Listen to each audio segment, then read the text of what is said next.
When everything is calm, everybody looks like a really good leader. But leadership really shows up the moment that emotions get loud. The email that blindsides you, the comment in a meeting that feels like a slap in the face, the deadline that just got moved up once more. If you can't manage your emotions and behavior in those moments, then your executive title really doesn't matter.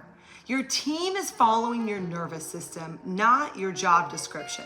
Hi, I'm Sweeney, Master Coach and Trainer here at Rise Up For You, where we support leaders and organizations around the globe in these most important soft skills. So let's look at the lie that you're telling yourself. Oh, I'm just passionate. That's just how I act under pressure. If people would do their job, I wouldn't react like this. Well, let's unpack that for a moment. I would argue that that is not passion. That's unmanaged emotion with a leadership badge on it. And I'm sorry, but here's the reality. The reality is that you don't control what necessarily hits you. You don't control 100% of what you do next. And if you don't control your own emotions, regardless of what's happening around you, you will suffer the consequences. Because see, your team isn't judging you about how you feel. Your team is judging you on, were you sharp or were you sloppy? Did you get curious or did you attack? Did you create safety or a sense of fear? You see, there's 3 seconds that define you. There's a tiny window between that trigger and that reaction. And most leaders, you see, they blow right past it. They snap. They shut down. They fire off that email without asking a trusted advisor, should I send that? You say the thing that you regret. And those 3 seconds are your leadership. It's not what's on your LinkedIn. It's not what's on your name badge. We have to pay attention. We have to do 3 things. Notice, name, and choose. You see, this is really important. Let's talk about noticing. We have to catch it in our body. Before our brain makes a story about what is happening, our body tells the truth. You see, we might get tightness in our chest or faster breathing. Our jaw might get clenched. Maybe our face gets hot. Our stomach might drop. Most leaders are used to running so hot they don't even notice anymore. And so here is where I want you to start. Remember, number 1 is to simply notice. The next time that something hits you, I want you to pause and I want you to ask yourself, what is my body doing right now? And see, we can't manage what we won't admit that is happening.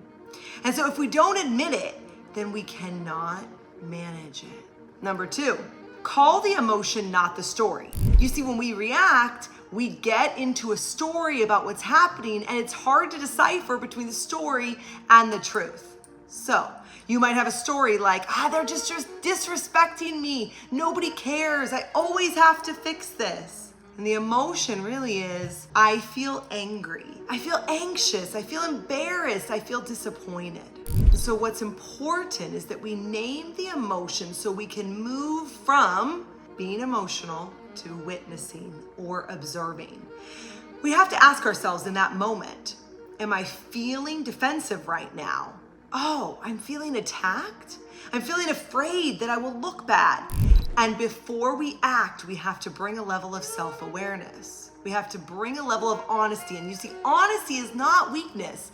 It's leadership. It's a sense of self-control. And that brings me to number 3. We have to choose. We have to decide on our behavior with purpose. You could ask, given how I'm feeling, what kind of leader do I want to be in the next 5 minutes?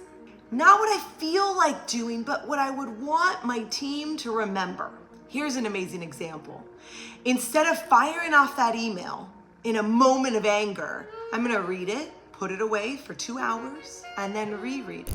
Instead of shutting someone down in a meeting, say, I'm going to ask a clarifying question first. Instead of avoiding a conversation, I'm going to schedule it for tomorrow and prepare. And this has happened to me many times. I always regret that immediate reaction. See, emotion is information. It's not an intrusion. Your team is watching you. Your team is copying you.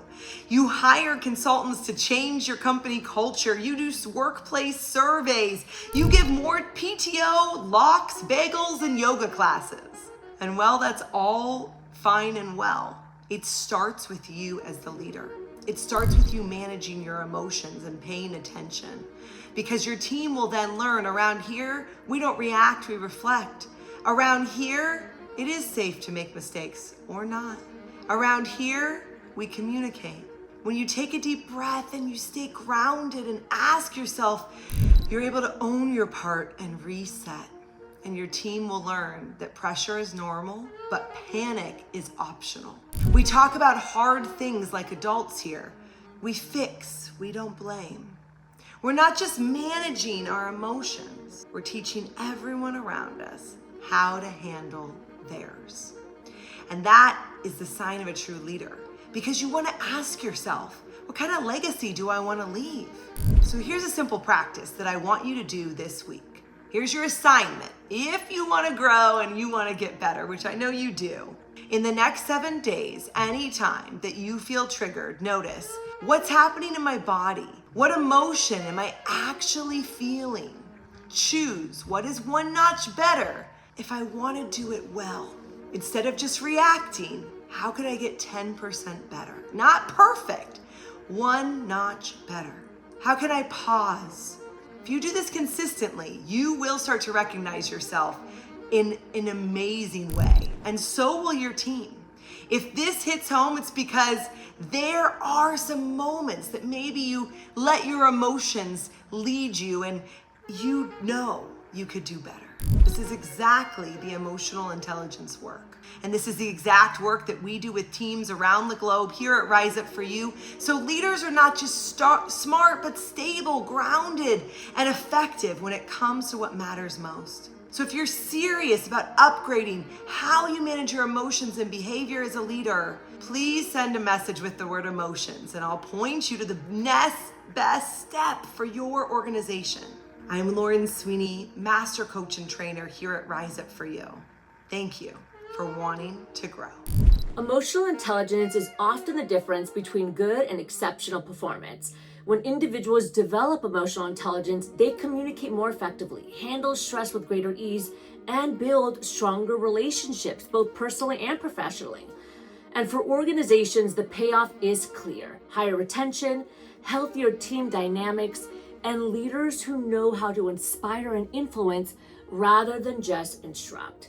Studies show companies that prioritize EQ, emotional intelligence, consistently outperform those that don't, because people who feel valued, understood, contribute more, stay longer, and lead better. Here at Rise Up For You, we love working with professionals and teams with the emotional intelligence skills that create both personal growth and organizational success. We'd love to connect with you, learn more about your goals, and share how we are helping companies around the world enhance their culture, their engagement, and their performance through learning the emotional intelligence skills. If this sounds like something of interest to you, book your call with our team, completely complimentary. Bring your goals, and let's share with you how we can make the greatest difference possible together as partners.